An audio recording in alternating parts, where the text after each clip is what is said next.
कायद्याचे धडे देणाऱ्या नागपूरच्या महाराष्ट्र विधी विद्यापीठानंच आरक्षणाच्या धोरणाला हरताळ फासल्याचा आरोप होतो। विद्यापीठानं सन 2026-27 या शैक्षणिक वर्षासाठी 35 जागांवर PhD प्रवेश प्रक्रिया राबवली।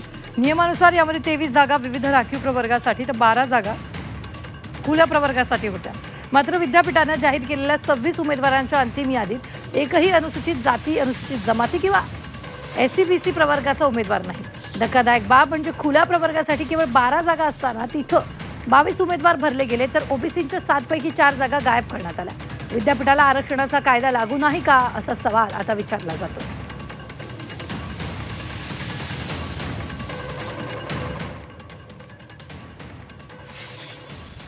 भारतीय राज्यघटनेमध्ये जे आरक्षण दिलेलं आहे ते समान संधी व सामाजिक न्यायाच्या दृष्टिकोनातून प्रत्येकाला समान प्रतिनिधित्व मिळालं पाहिजे यासाठी आहे।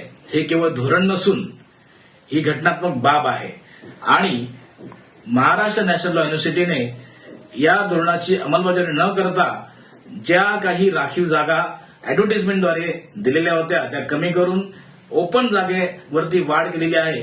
तर याची मी चौकशीची मागणी करत आहे। तर विद्यापीठाला आरक्षणाचा कायदा लागू नाही का असा सवाल उपस्थित झाल्यावर विद्यापीठ प्रशासनानं या संपूर्ण प्रकरणावर बोलण्यास नकार दिलेला आहे। विधी विद्यापीठाच्या भूमिकेवर सवाल विचारण्यात आलेले, मात्र विद्यापीठानं आपली भूमिका मांडण्यास नकार दिलेला आहे। कोणत्या प्रवर्गासाठी किती जागा?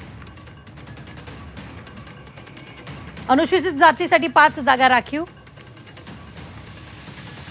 अनुसूचित जमातीसाठी 2 जागा राखीव, मागास प्रवर्गासाठी 7 जागा राखीव, शैक्षणिकदृष्ट्या मागास प्रवर्गाला 4 जागा,